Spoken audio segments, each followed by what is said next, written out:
Good morning, everybody. All 25 of you, welcome. It's a real privilege for me, really, to chair this panel. It's a topic that's become beyond lip service in a real way, because there's evidence now that the investment case for diversity and inclusion is not subtle, but it's on its way to making great progress, that there is value, as one might expect, to diversity of views, including previously excluded groups in decision-making and leadership venues. And so we have a panel here that will be able to shed some light on a variety of those issues. There's some critical questions, I think, that is worth posing. From a research point of view, investment returns are, in fact, correlated over the long term with diversity and inclusion. Now that it's something that I think we need to pay attention to. But it focuses on what definition we give diversity and what definition we might give returns or investment returns. I tend to favor more long-term returns than short-term returns, because I believe the process by which you do these kinds of things involve change, and change doesn't happen overnight. But the reports are clear. So we're going to talk a little bit about what do we mean about these issues with this panel, put some light on diversity, gender, ethnicity. How do you get an advantage for that leads to higher returns? What do we mean by inclusion? Where are we then in thinking about all of those issues in America's great corporations, and really the advantages of growing companies have in building diversity right away as part of the foundation they play in building out culture. So with that overview, being a professor, you have to be sure I don't talk more than 5 minutes at a burst. I'm paying close attention to that. I've got 17 seconds more before I turn it over to the panel. I'm just going to quickly introduce him. On my immediate left is Amy Philbrook, who heads diversity and inclusion at Czech, right? I'm Fidelity. That's right. My notes were deceiving me what I knew. Excuse me. Yeah. Esther Lem over there is the Chief Marketing Officer at Czech.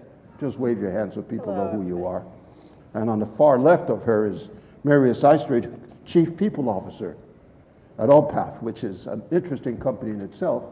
And I want you to talk a bit of your background, as we talked about on our call. Joe Bessinger, where are you? Right here. Right in the middle, President and CEO of Emerald Asset Management. And you could talk about how you won that recent award in Southern California. Thank you. Inclusion mattered, didn't it? It did? Okay, It that's did? that's enough for now. And last but not least is Andy Rosen, who's the Chairman and CEO of Kaplan. So to kind of pick things off here, why don't we start with you? Okay. I'm ready, Professor. Thank you, Amy. Please. So what do you think about these issues of diversity and inclusion, and what's your advice, given your role at Fidelity Investments and how you want to think about all of this?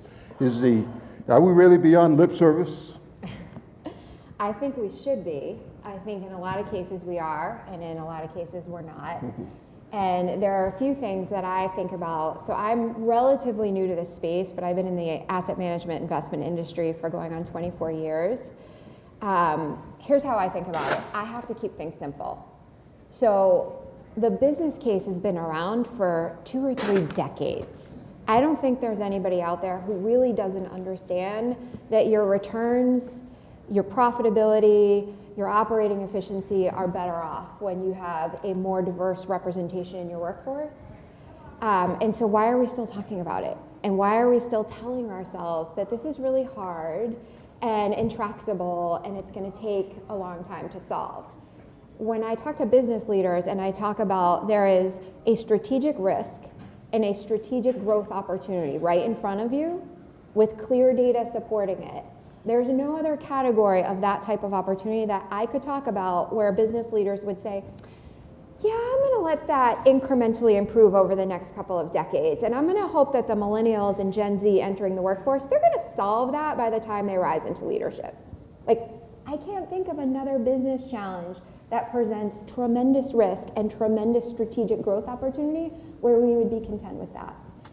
So do I think we're beyond lip service? I think when we get to brass tacks and we say, this isn't complicated, it just takes grit and stick-to-itiveness and the courage to change the way you make decisions in your business, we get beyond lip service. When we say things like, the millennials will solve this, there's a different generation coming in, or this is really hard and intractable and it's gonna take years to solve, so let's settle for incremental improvement, I think we're still at lip service.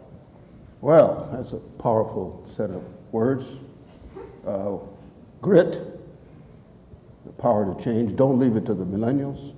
I like the way you were thinking. We want to come back to those views in a second. For your opening comments, let me go to Andy Rosen. Give me another 3 or 5 minutes burst. Okay. What's this business about lip service? Is it real or not? Okay, 3 to 5 minute burst, you say.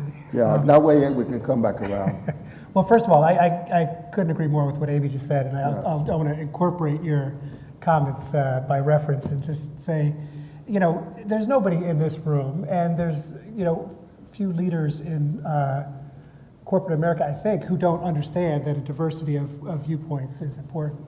We're here at an education conference where actually the investment case for many of the businesses that are here is based on diversity. And let me just give you an example. I'll give you an example that I know best, which is Kaplan. I mean, Kaplan was founded 80 years ago by Stanley Kaplan, who graduated at the top of his class at City College, but couldn't get into medical school because, you know, schools were not taking ethnic, you know, Jewish kids from City College into medical school at the time. So when he came upon the SAT, which was an attempt to change the way people get admitted to premier universities from pedigree, you know, what school you went to, what family you were from, how much wealth you had, to merit.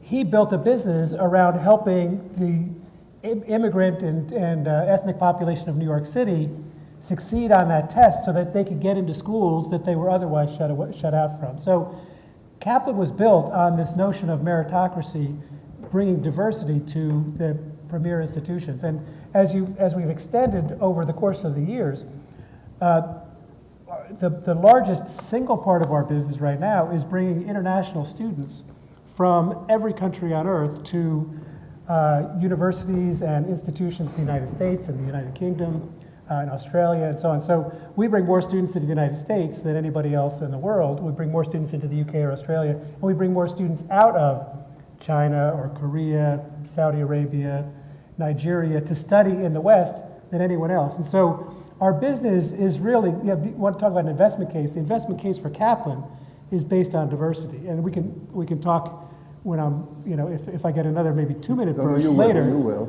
about how in order to do what I'm describing, we have to be diverse ourselves. Great. I wonder if that's a terrific comment as you internationalize and you get all these views. So we'll come back to that point. I want to tell us how you do it internally in regard. For Joe, tell us a little bit about how you feel about moving beyond lip service.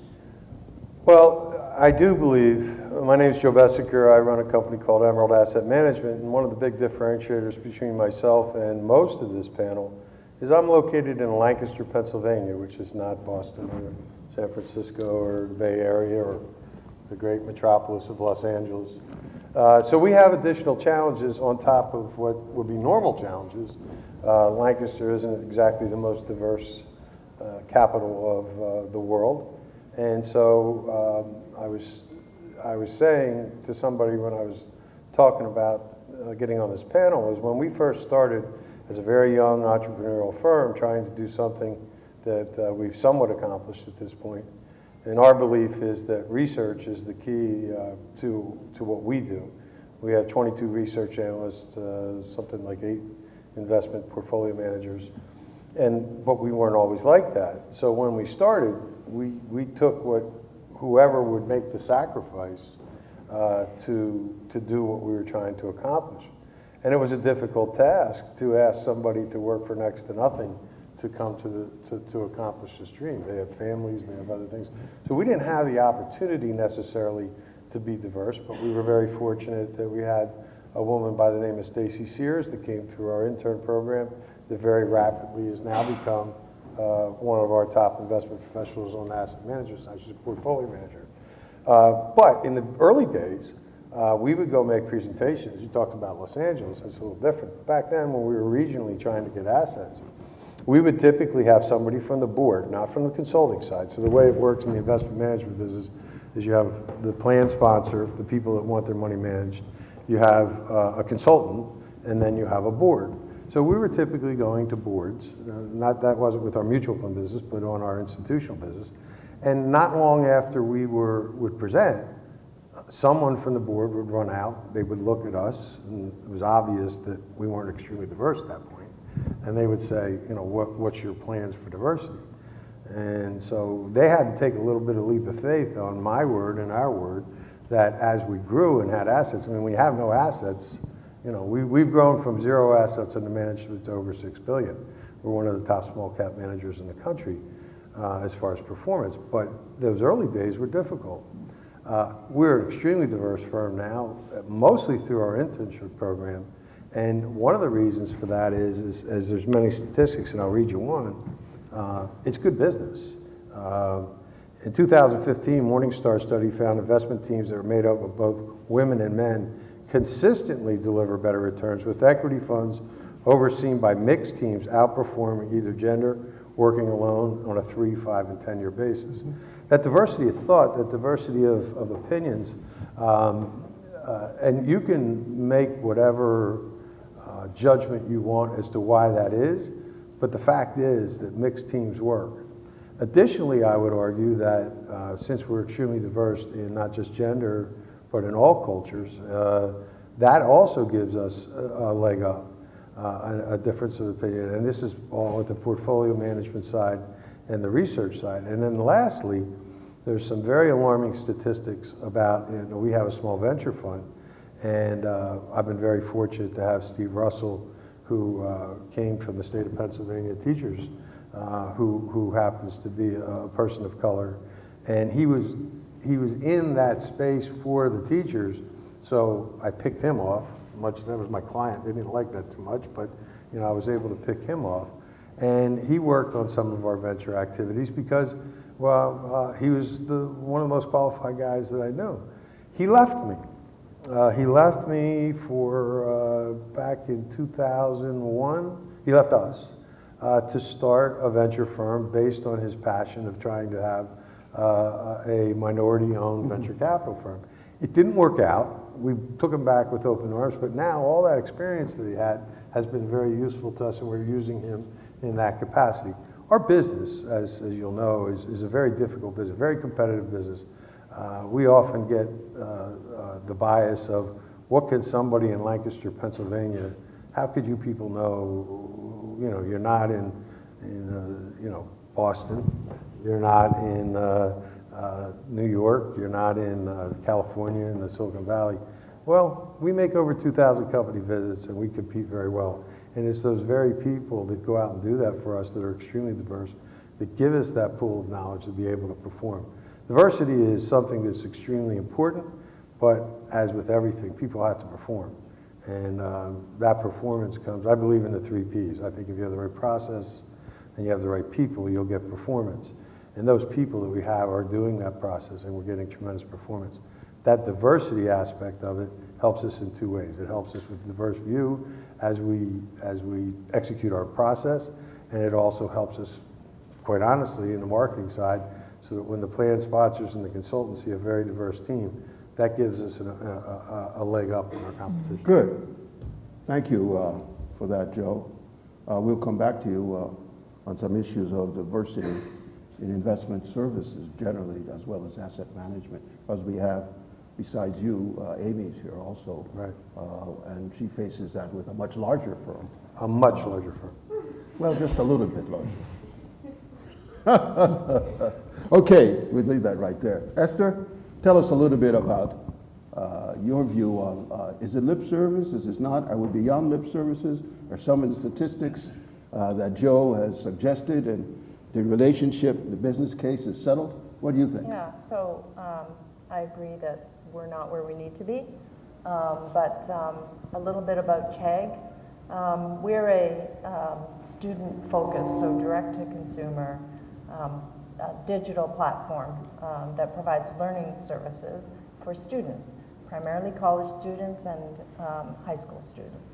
I agree with a lot of what Joe just said. There's a lot of evidence that says that the ROI is there. Of course, businesses will fare better if they have diverse teams and diverse workforce. But there's also a lot that we're learning about how teams work together and how effective and productive and much stronger they are when they are diverse. Our constituent is the student. It turns over every 4 to 6 years. I get a new crop of freshmen in every single year. We need to, especially in marketing, we need to solve problems. We need to be innovative. We need to be creative. We need to understand our consumer, our users, and we need to be able to get ahead of the curve, see what's coming, see around the corner, because they are leading indicators for the people that are growing up, the audience that's coming next. To just bring to life some of the differences between when you were in college and certainly when I was in college, but what's going on right now. First of all, the average age is now 26. It was 24 a couple of years ago. A quarter of them have children. They're going to school, they're graduating in 6 years with a 4-year degree. 80% of them went to college to get a better job. Only 44% of them are going to come out with a job, but they're going to have a lot of debt. So that's the student profile. But if you really look at what they're all about, this is a group of people that are stressed in so many ways. They grew up, the class of 2020 grew up the same year Google was born. What does that mean? They're not Gen Z, they're not millennials, they are an on-demand generation. They want everything now. They grew up with Uber, Netflix, Spotify, YouTube, Venmo. 15% have ever written a check. When you ask them about whether they handed in a written assignment in the past year, 75% of college students said that they have never handed in a handwritten assignment. In high school, 94% have never written a handwritten assignment. All right? The single most popular device that they're on now is the phone. We all know that. They're checking it 150 times a day. Some of you may relate to that. They're writing papers on their phone. This is their life now. Interestingly enough, when you take a look at the sleep habits of our stressed out students, almost 40% of them say they can't sleep because they have to scroll through their social media on their phone. That is only second to the 41% that said they can't sleep because of schoolwork. So we have another generation that's coming up behind us, and we need to have a very diverse marketing team, company within CHAG, because we need to understand what they need. We need to understand and analyze and gain consumer insights to figure out how we can help them further. Thank you for that. Esther, I hope to come back to you to talk a little bit more about this just demand generation that we live in and what that means for the ways in which we go about building a diverse workforce, Yep. and how you wrestle with that problem. Mm-hmm. For a slightly different perspective, I'm going to turn to Marius Seistrate from UiPath. Tell us a little bit about how you think about this issue and maybe color it with some of how you got to it. Well, we didn't think much about this issue, I have to Yes. be honest, until very recently. And the reason why I am on this panel is that our company UiPath got some acknowledgement, some nods from publications in the United States for being one of the best tech companies in terms of diversity, one of the best companies to work for. I'm based out of Bucharest, Romania, so I bring the European flavor, I think, to the group today. We did not ask ourselves this question because it was a by default setting for building a global company. You cannot build a global company out of a very small country without this default settings. Now, obviously, there are some struggles around inclusion and how do we make everyone's opinion matter and how do we create a psychologically safe environment where everyone across the globe brings their whole self to work. It's particularly difficult when you're present in 42 countries like we are, with an equal footprint across the 3 regions, so the Americas, EMEA, and Asia Pacific.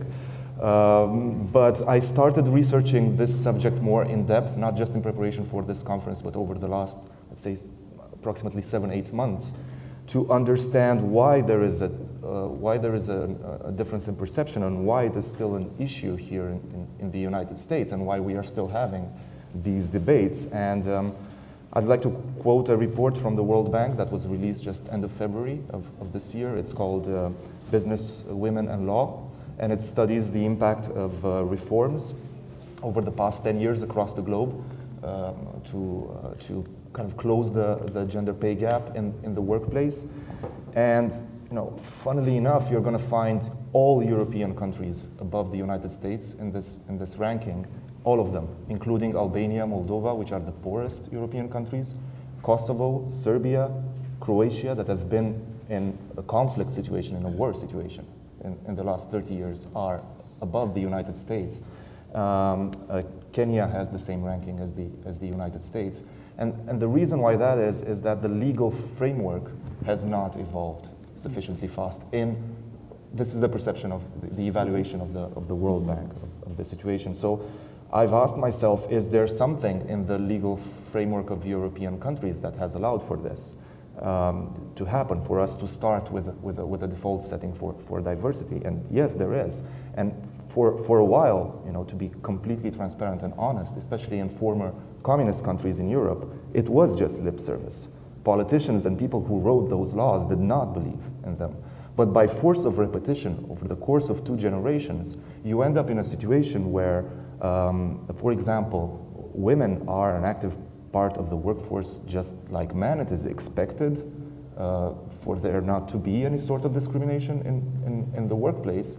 And it's a mechanism, it's a reflex that is created just by force of repetition. And if there is anything in the US that can be done similarly maybe to what was done in France, Sweden, or Denmark, by the way, these 3 countries alongside Belgium, Luxembourg, and Latvia lead the way with 100%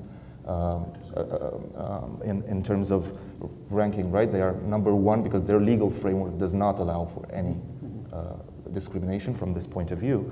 If it helps to take out people's photos and age off the CVs when you do the sourcing and the evaluation of your candidates, then why not do it? It's just mechanics, right? It's just systems. We use our own technology because we are in robotic process automation and artificial intelligence to check for the fairness of the pay, of the base pay that we offer to people that we hire, right? As simple as that. It's something that a human would probably do in an analysis of 1.5 to 2 hours for each person. We do that using technology, and it's a great, just simple mechanism to check for that. Very good, very good.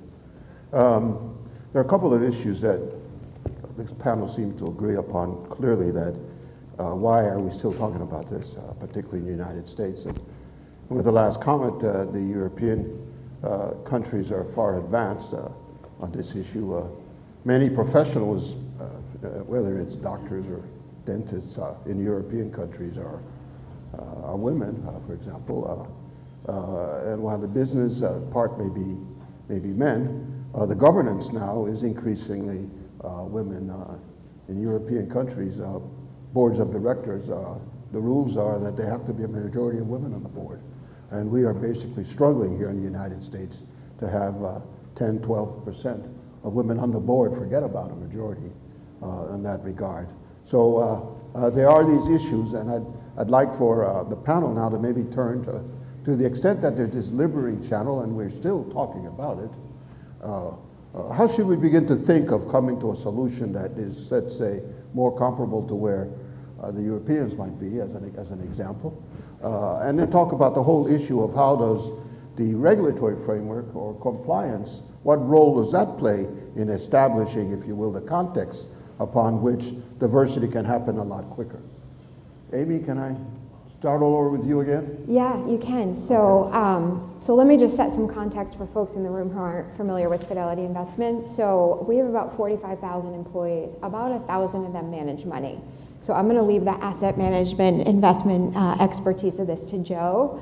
If you're part of our firm, you might be one of 10,000 technologists. We think of ourselves as a digital company that happens to be in the financial services industry. And what our 45,000 people do is, you know, we focus on solving financial problems and creating opportunities for people. Money really does three things, right? Money is fuel to do three things in life. It's to take care of yourself and the people you care about's basic needs. It's to protect you from something really bad, and it's to pursue things that give you pleasure and joy. That's what money's for. That's kind of like our scope is built around that. So just some context for the company. So that said, I wholeheartedly agree with what Marius said that, and this may sound cold, but it's not about changing hearts and minds. It's about forcing behavior changes. That over time, repetition of behavior change will maybe penetrate hearts and minds, maybe not, but it will deliver the outcomes that you're looking for. So I think regulatory pressure in this space is goodness. I think it's fuel for making the change and making change systemically and transparent accountability that we need to get to the place that these other countries are. You know, Europe is far ahead of us, not just on pay equity and board diversity, but other aspects of transparency and accountability on this topic. We look at the trends in Europe a lot to anticipate how the regulatory framework here is going to change. Maxine Waters and the subcommittee in the House around scrutiny of our industry when it comes to racial diversity and other aspects of diversity, while it may feel threatening in one aspect, it's about bringing that necessitated behavior change that will lead over time to the change in mindset and get us to that default setting. So I personally welcome it, and I think somebody in my position, you know, leading our diversity office, I'm not focused on programs that educate to win over hearts and minds. I'm focused on cold, hard process engineering that changes the outcomes we get that impact the bottom line. And so I feel like the regulator within inside my industry around, no, you don't have a choice on how you operate. You need to operate in default ways that are about inclusion in order to get the business outcomes and stay relevant. Excellent, excellent. Thank you very much for that. In full disclosure, I am associated with the investment operation, but on the investment chairman side. Just thought I'd throw that out there. Okay. We try to live up to We're in these league things. together. Yes, we're in the same league. Andy? Same question, Bill Bingham, but really go back to sort of your initial point about Kaplan, and really how you really, in many ways, started building an inclusive environment that has evolved internationally. How do you kind of do it internally? But keep in mind the focus here, these last couple of questions. Yeah, I mean, look, it's going to be very difficult to serve a highly diverse population of, in our case, students, without having people working for you who look like that. Who look like that. Yeah, I mean, okay. and in our case, not just look like them, but understand the sort of cultural sensitivities and expectations that that the students who come to us have. And so I think that makes it gives us, you know, a pretty powerful incentive to be diverse. But I have to say, I mean, you know, as you look at the world around us, and you've got, you know, the Me Too movement and Black Lives Matter, and you've got the anger that led to Donald Trump's election, and so that this sort of sense of there's something wrong with the way the world is operating now has definitely worked its way into the workforce, and I think the expectations are much higher now than they were just, you know, even 5 or 10 years ago. And you know, now, you know, you get questions about intersectionality and, you know, gender fluidity and just things that, you know, 10 years ago were much less common. And so, you know, the demands are getting greater. And I think that if people have companies sort of outside the coast, you should know that this is coming. Like this, you should be not just trying to reach today's sort of standards of diversity, but anticipating tomorrow's. One of our senior executives mentioned to me the other day she had been interviewing a candidate, and he said, "Do you have gender-neutral bathrooms in the office where I'll be working?" And the answer was no. And he said, "Well, I'm out." And it was because he saw that as a symbol. It wasn't, I don't know whether it was important in and of itself, but he said, that's not a company that is sufficiently attuned to the kinds of issues that I care about. And that was a bit of a revelation. I mean, we do have gender-neutral bathrooms in some places, but not everywhere, and we don't assume that that's the case. And so I think, there's regulation, but over time, we talk about the, Gen Z and millennials and so on. They are pushing, and if you want to hire people, it's going to become more and more difficult if you're not highly attuned to these issues. So I just want to clarify one thing, because I get a bit of I can be a little bit tone deaf on the millennial Gen Z issue. I completely agree that they're supercharging progress on this issue, and I value that. I just think when I hear leaders be content with letting the generational shift solve the problem, it's not enough.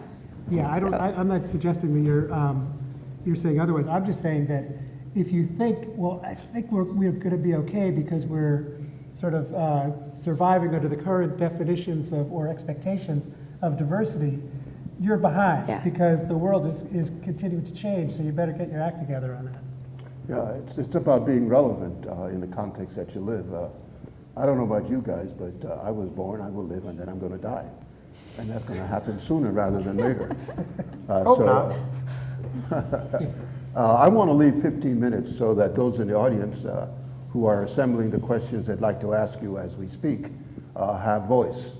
But I want to come back with Joe for a few seconds and That's fine. talk to you about I think that the asset management side of it. Well, and I appreciate Amy giving me that opportunity, but it's a pretty the way our business is going, where you have somebody like Amy, and at the SEC there's an office. We're not being mandated right now to be diverse, but we're very strongly encouraged. And it's easy for us to participate in that because it's good business for us. Yes. Right? If it wasn't good business, we would fight back. The one thing I did want to bring, and my colleague Terry Kraft is sitting in the audience, and if she knew what I was about ready to say, she'd yell no. One of the problems that I see, and we're being real nice here, is that the discussion, and you brought it up, so that's why I'm doing it. Whether it be Black Lives Matter, whether it be the Me Too movement, whether it be any of the things that exist, millennial or otherwise, we have a real problem in this country right now with discourse. I went to a Jesuit school. I learned the method of if you have a thesis and then an antithesis, you bang them together and you come up with a synthesis. We've lost that ability, I think. The fact that somebody disagrees with somebody now is an anathema. And I think that disagreeing is how you get to solutions. And I think that the tenor and the tone of the conversations that we have about diversity, about a lot of these things, is not healthy right now. I think things like that we're doing now are great. I think that I was in a session yesterday where I was just making a point and asking a question, not taking a side, but because of who I was, a white male, I was pretty much shouted down because I guess I couldn't empathize or be on that side. That's not the way I grew up. That's not the way I was trained. And I think the only message that I have is that discussion and conversation, whether it's two sides agreeing or disagreeing, is a good thing. Mm-hmm. And having these conversations, that will help people in my position, and it will help people in their position learn. And I think we got to get more to that than just taking a big side on one side and a big side. Now, I think it's a problem in politics today. I think it's a big problem in our social environment. And we're not going to get anywhere unless we really start to have these discussions and come up with solutions.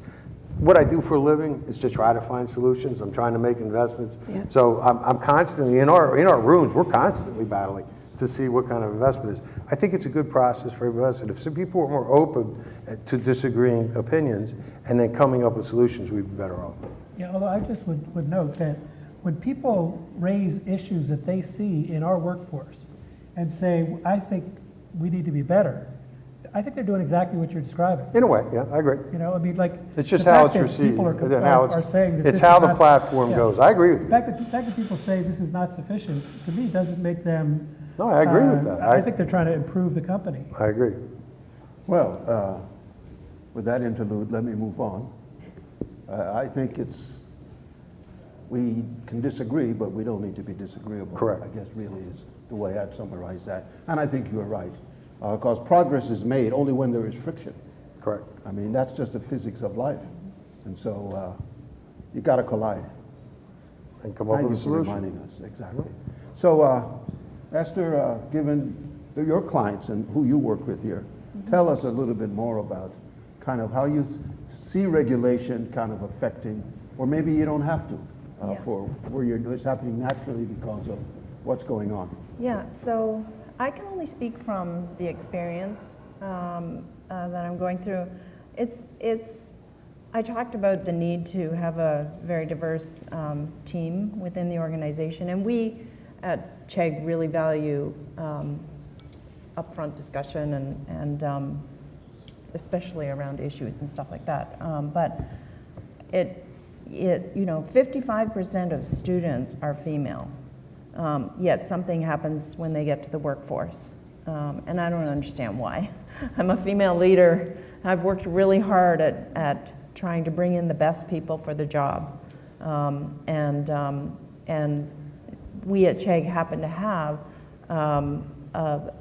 more than 50% female in the marketing team. And I used to make jokes about, I'm trying to add diversity, I'm looking for a white male, because, That's right. because I can't find any in Silicon Valley for the marketing team. But it's a real challenge. I agree with you. And I also co-chair within CHEG, I co-chair the CHEG-HER affinity group, which is an organization that was developed from within the organization. They came and asked us to help them understand, this is a female affinity group, help them understand how to manage and grow careers within the organization. One of the biggest questions I get is, can this be a safe environment where we can discuss things, because I don't know how to deal with these things.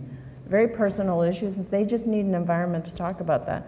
I also get ageism questions. Now, I know many of you in the room are thinking ageism the way I think about it, but these are young people who come into the workforce and say, I have no voice because people perceive that I'm too young to know anything.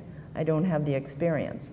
So it's very difficult for us to relate to some of the issues that these people are facing because we're not in that situation. I'm not experiencing it. So it's important for us to have an environment where it is safe to raise these and have a cultural group that can support people in growing. I don't pretend to try to bring in a team that looks like my target audience. That's very, very difficult. We have to listen really carefully to the audience, so we bring in 40 to 50 interns every summer. We have students coming in our door and our focus groups every single week, and we reach out to them. We have a panel of 17,000 students that volunteer to give us their view on things, and that guides us because we don't pretend to know what's going on out there. Ageism now is not just about young people without voice, but it's about old people on retirement who can't support themselves anymore because of the changing situation. Or it's about rules of corporate directors having to be retired at the age of 72, where people are retiring at 65 and having to go to work at McDonald's. There are real issues here, in structural issues, that speak to a real point here, and this was going to be the last thing for anybody. I've got 3 minutes before I open it up. That has to deal with the question of great inequality in wealth increasingly in our society as a result primarily of the technology. We know what happened after the last recession, and if you were at the speech last night that Reed Hastings gave, but more importantly Amos gave in that regard, he talked about this inequality. So how does diversity fit into that as the last question for the panel to kick around a little bit, but I'm going to start with you because I kind of stopped right there.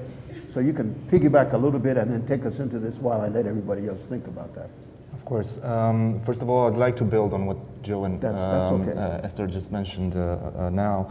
I don't necessarily believe that there's a need for Americans and for American society to start using the French culture of debate, which is thesis, antithesis, and kind of come up with a point. There's nothing wrong with a straightforward way of doing things in the United States, as long as we ask the question, why do you believe that? When somebody in the workforce comes up and says, I have a problem with this, and I don't necessarily know how to articulate it or explain it, but I have a problem with this, give them the ball. Whether they're a millennial or not, give them the ball and let them run with it. I don't know either. Why do you believe that? Let's try to understand it together. And you brought this up. Let's work together, but I'm going to give you the ball. I'm going to let you lead this initiative of trying to answer this question. So and that's a very straightforward thing to do. That's how we're going to define some internal initiatives and projects in our company. And that's what we do with the time that technology creates for our employees.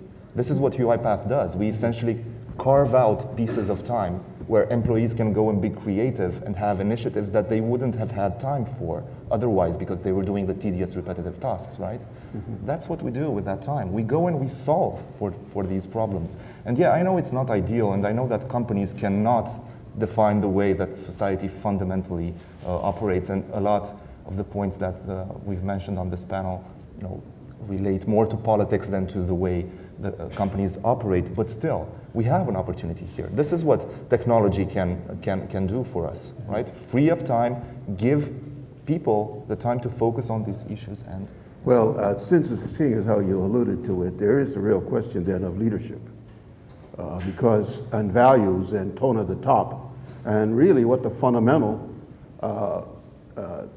reasons we exist, say, as a company, to produce goods and services, but we're on a mission, and we have certainly some kinds of values that we have to uphold. So maybe let me throw out the question of values as being part of all of this, and not necessarily leaving it to the big government to solve, but where do we as individuals, your notion of allowing individuals to have space and voice to do things, that's a leadership approach.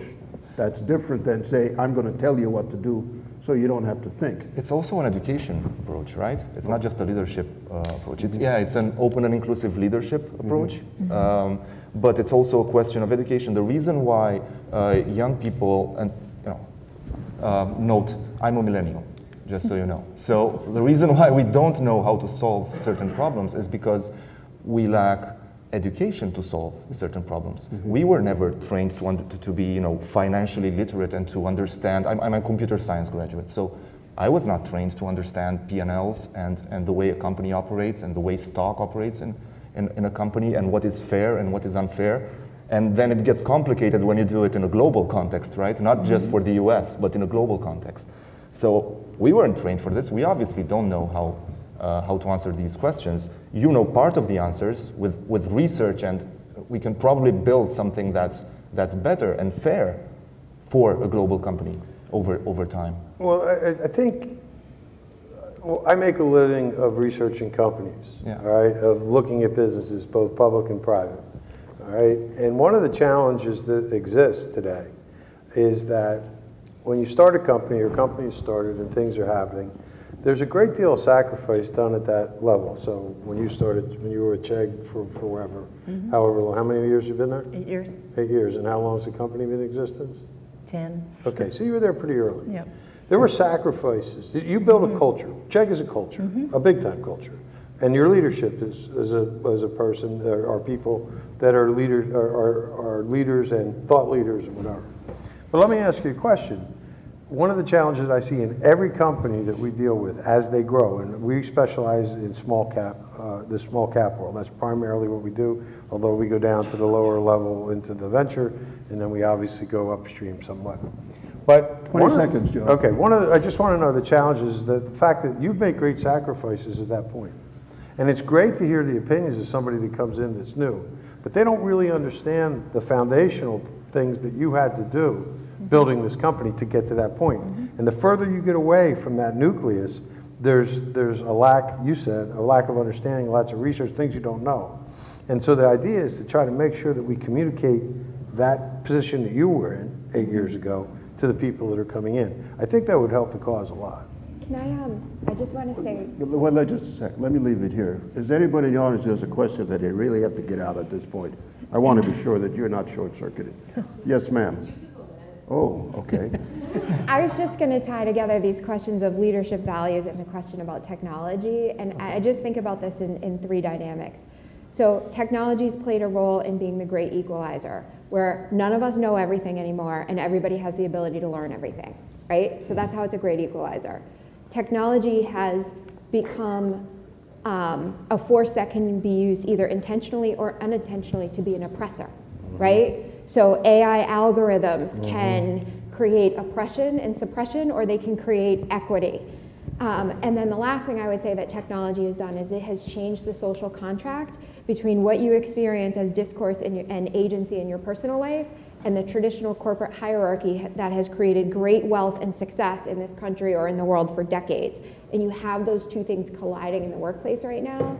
So when you think about leadership, values, technology, and equality, it's those three things. Like, it's leveled the playing field on access to information. It can be used as a weapon of oppression or equity, depending on how you choose. But most fundamentally, it's changed the social contract outside of the corporate context, and the corporate context has to change to keep up. Okay.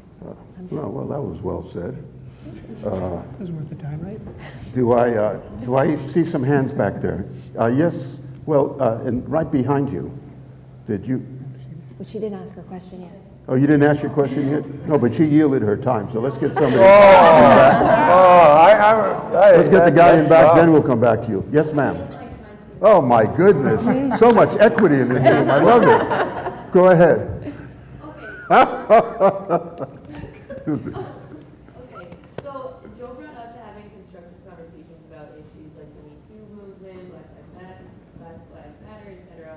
I would love to hear from the other panelists on how you can have a dialogue about this with conflicting views, because it really gets so personal. Like, I mean, frankly, I think if some people don't support some of these movements, then they don't believe in basic human rights. So, you know what I'm saying? So I don't know, Joe doesn't. But I'd like to hear from the other panelists on how you have these conversations. Well, I'll give an example of, in one of our businesses, the chief operating officer has a regular series of meetings, with a group of, 8 or 10 people, just to talk about what, it's sort of a listening tour, to talk about what workplace issues are important. And she spends most of the time listening. But people have that opportunity to express issues regarding how they feel the company and the environment could be better. And actually within that group, there usually are multiple opinions and so on, but it's set up in a respectful way that people feel like they get a chance to voice their issues.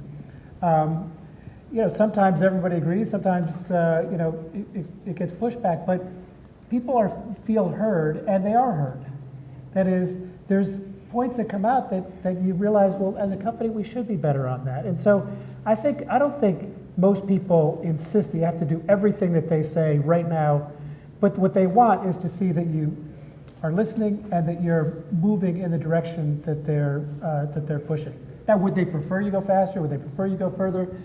Yeah, but I don't think that that's the standard. I mean, people, you can go to the next company down the street and they're going to have the same issues. And so people, I think people tend to be more reasonable than you think, as long as they are in fact heard. And I don't mean listened to, I mean heard. And not just that, and if you'll allow me to add to that, and the emotion needs to be contained, right? You'll give people the space to express how they feel, but you contain that emotion, right? They need to have conversations with people. Well, in my company, it happens with people in my team and the people in talent team. They do have those conversations. Sometimes there's a lot of emotion. That emotion is contained, and then space is created for them, right?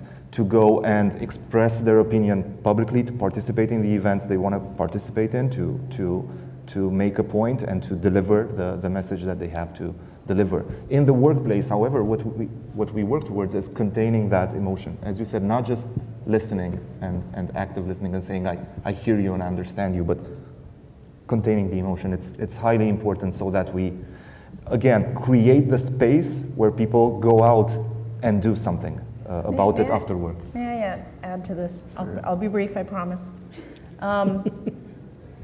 So I already mentioned that I chair this female affinity group, or we're not inclusive, like anybody can join us.